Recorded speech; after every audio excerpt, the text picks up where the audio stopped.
میں نے اپنی زندگی میں بہت کچھ گنوایا ہے، لیکن خود کو کبھی بھی کسی کے رحم و کرم پہ نہیں چھوڑا۔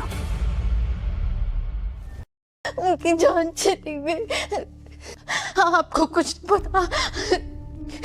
وہ لوگ میرے پیچھے آئے تھے، مجھے رخسار کو لے گئے، مدثر کو لے گئے، لینے مجھے آئے تھے۔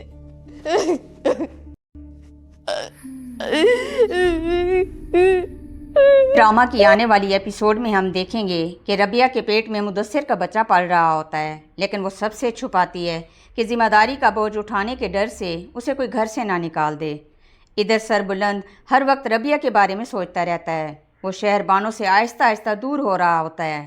شہر بانو سربلند سے کہتی ہے، کیا آپ کو یہ مہمان لڑکی مجھ سے زیادہ عزیز ہے؟ اب تو آپ کے پاس میرے لیے وقت ہی نہیں ہوتا۔ سربلند بانو کو تسلی دیتا ہے اور کہتا ہے، تمہارے علاوہ میری زندگی میں اور کوئی نہیں آ سکتا۔ سربلند آدھی رات تک ربیہ کے کمرے میں بیٹھا ادھر سوراب لالا بھی ربیہ کے پیچھے پڑا ہوتا ہے۔ وہ بھی چاہتا ہے کہ ربیہ وہاں سے چلی جائے۔ سوراب لالا ربیہ سے پوچھتا ہے، بتاؤ تم کون ہو، کہاں سے آئی ہو اور سربلند کو کیسے جانتی ہو؟ ربیہ باتوں کو گول مٹول کرتی ہے اور کوئی صحیح جواب نہیں دیتی، کیونکہ اسے سربلند نے اپنی پہچان چھپانے کا کہا ہوتا ہے۔ سوراب لالا کو ربیہ پر شک ہو جاتا ہے اور وہ کہتا ہے، میں خود ہی پتہ کر لوں گا کہ تم کون ہو۔ نوکرانی شہر بانو کے دل میں ربیہ کے لیے شک پیدا کرنے کی کوشش کرتی ہے۔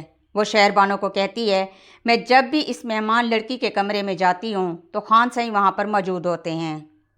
اس علاقے کے وڈیرے کو جب پتہ چلتا ہے کہ سردار سربلند خان نے ایک لڑکی کو پناہ دے رکھی ہے اور وہ اس کو اپنے گھر لے آیا ہے اور بغیر کسی رشتے کے اس کو گھر میں رکھا ہوا ہے، تو وہ فوراً سربلند سے کہتا ہے، یہ میں نے کیا سنا ہے، تم نے کسی انجان لڑکی کو اپنے پاس رکھا ہوا ہے؟ ڈیرا سربلند سے کہتا ہے، یہ ہمارے علاقے کی شان کے خلاف ہے، جیسے مرضی کرو، اسے یہاں سے نکالو یا اپنے عہدے سے فارغ ہو جاؤ۔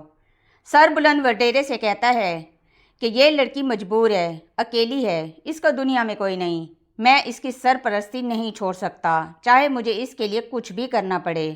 دوسری طرف توسم خان ربیہ کے بھائی اور ماما کو ڈھونڈ رہا ہوتا ہے، کیونکہ انہوں نے ربیہ کی شادی مدثر سے کر دی تھی توسم خان کی اجازت کے بغیر۔ ادھر ربیہ کا بھائی اور ماما پریشان ہوتے ہیں کیونکہ ان کی بات ربیہ سے نہیں ہو رہی ہوتی۔ ربیہ کا بھائی کہتا ہے، میں خود جانا چاہتا ہوں، میں اپنی بہن سے ملنا چاہتا ہوں اور اس کا پتہ کرنا چاہتا ہوں، لیکن اس کا ماما اسے روک دیتا ہے اور کہتا ہے، جب اس کے پاس ٹائم ہوگا وہ خود فون کر لے گی۔